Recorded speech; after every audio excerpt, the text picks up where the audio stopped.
Hi, this is Keith and Brian with LockTech. I'm going to be introducing our new LockTech Kwikset decoder Gen 5 accessory.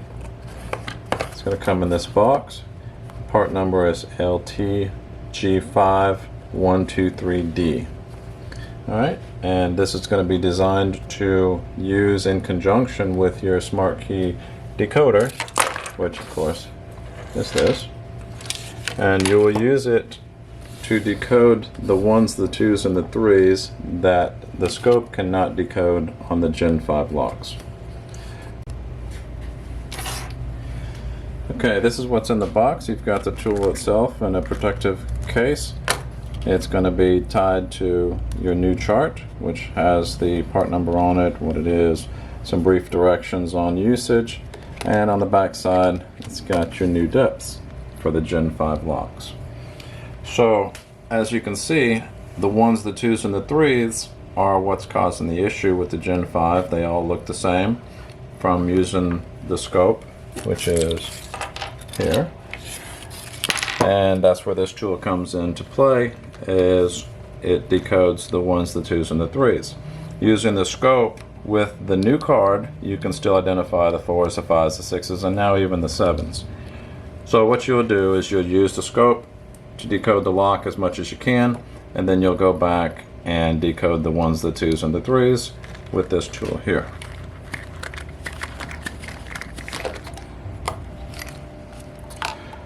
So inside the package you've got two components. This is what we call a finesse lever. It will allow you to more easily apply delicate tension. You've got a indicator dial, which has got your 1s, your 2s, and your 3 on it, and some instructions. And this is going to be referred to as your tension dial, which you'll use to put tension onto the lock cylinder to bind the wafer. So on the end of the tool itself, you've got a little tip, we call it a flag, and then you've got some spacing indicators. These will indicate how far you are into the lock to get to the appropriate space that you want to decode. Followed by that, you've got some support rods that will enter the lock to basically give support to the main decoding wire, and that's just to keep everything steady and give you good, clear results. Okay, so a quick description on what the tool does, how it works. So on your keyway, you've got a little rectangular square warding on the left hand side. The tool is going to enter just underneath that, as you can see here. Okay, and then it's going to fall, the little flag is going to drop into one of these 5 pockets for your 5 wafers.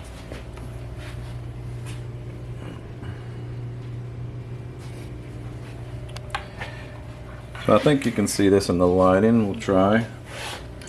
You're going to enter the keyway in such position, and your lines are going to line up with the front of the lock to get to the spacing that you want. So let's just, in this example, we're going to go all the way to the back. We've got one line just outside the lock. That's going to indicate that we're at the number 5 position. You're going to drop the tip down into that little chamber, and then these rods mounted to the tension dial will go in to where it's flush with the lock, and now that rod is nice and stable.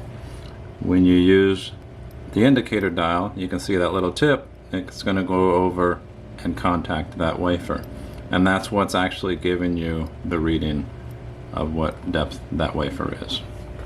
So we'll go ahead and use the tool in a situation. I'm going to start off with the scope because in most situations you don't know that it's going to be a Gen 5, so we'll just go through the whole process of decoding a Gen 5 lock.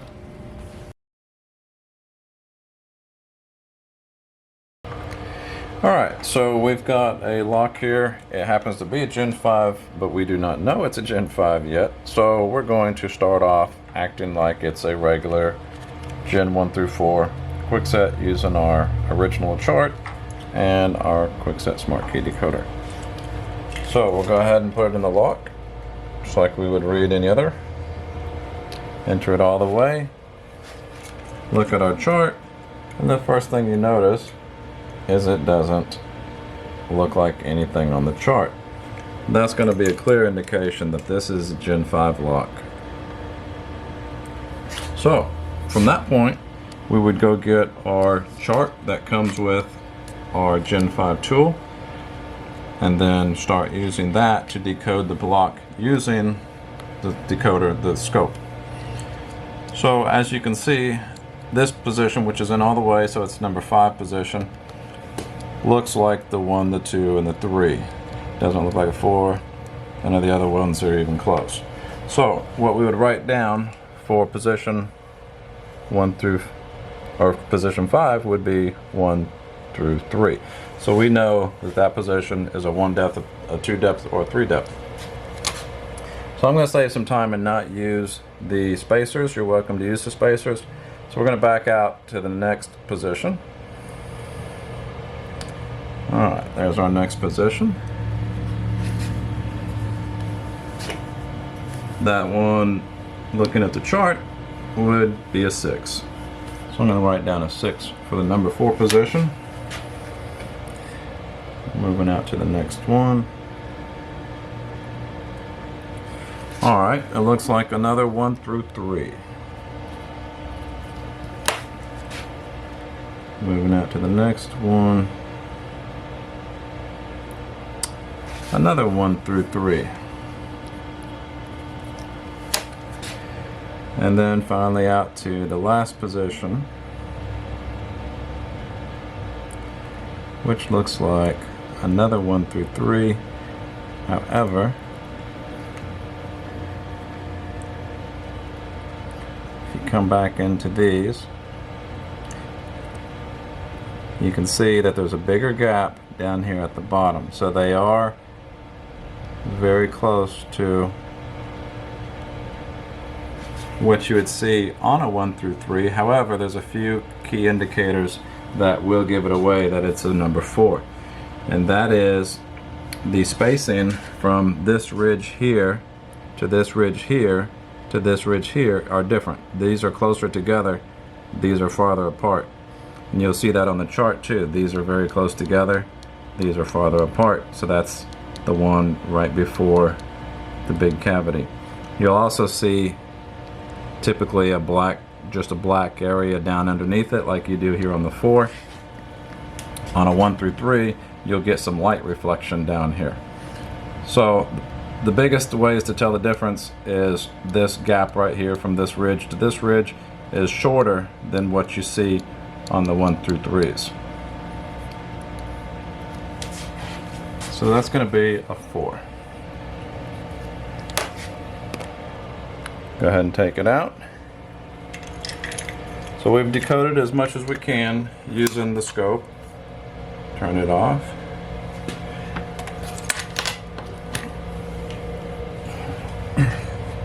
Now we'll use the accessory tool and decode positions 2, 3, and 5.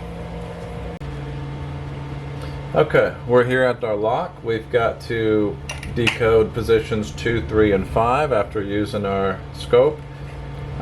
We've got to determine whether those positions are a 1, a 2, or a 3. So right here from the beginning of the tool, you're going to see an arrow. That's going to be an indicator as the orientation of your flag tip. Apart from that, you see your depths 1, 2, and 3. That's the possible depths that you're going to be decoding. See an A, you see an arrow with a C, that's going to be clockwise rotation, and here you see a B with an arrow that's also clockwise rotation. This is going to be considered your tension dial. This is going to be your indicator dial. Over here you have your spacing indicators, which for what space that you're in, you're going to have, like if you're in all the way and you're in position 5, you'd have one of these little marks sticking just outside the lock. If you're in position 1, you'd have all 5 of the marks outside of the lock. So To insert the tool and move the tool around, you want to make sure that you're holding it perfectly straight. You don't want it to be side to side or up and down. You're going to insert it just underneath this little ledge right here. So we're going to put it underneath that tip and we're going to guide it in there. Another thing, when you're putting the tool in and out, you want these two dials to be together. Okay, so you're going to put the tool in there like so. Going to locate it all the way back to the back because that's the one we need to read, position 5. So that's going to be one little mark outside of the lock. Now I'm going to wiggle it around until it drops down into the chamber. And once it's dropped down into that chamber, I can pull out, I can push in, and it's not going to move because that little flag tip is in the pocket. So that's where I want it. Now I'm going to go ahead and slide the tension dial up to the face of the lock, and that's going to insert the support dials around it. So it's just going to go in, it'll go all the way up to the face of the lock, and now it's in position to read that space. So to read that space, you're going to start off with your A, which is going to be moving your finesse dial up to where your pointer is in the A position. You're going to put right hand tension, clockwise tension, on the tension dial, and then you're going to move your finesse dial lightly until it contacts a wafer. So that wafer right now is bound up against the wall to where this will turn and bump. You can feel it bump, come to a stop. Now if you push harder, you could of course lift that wafer and get a false reading. So you just want to gently go until it touches the wafer. So position 5 is going to be a 2. So I'll come over here and I'll write a 2 on position 5. Now you move this back to A. You're going to slide your support back. You're going to look to see what position you need to go to next. Ours is going to be 3. So we need to raise our tip up, and moving it clockwise, counterclockwise, wiggling it back and forth will help sometimes pop that little flag out of the chamber that it's in. And we're going to move out to where we have 3.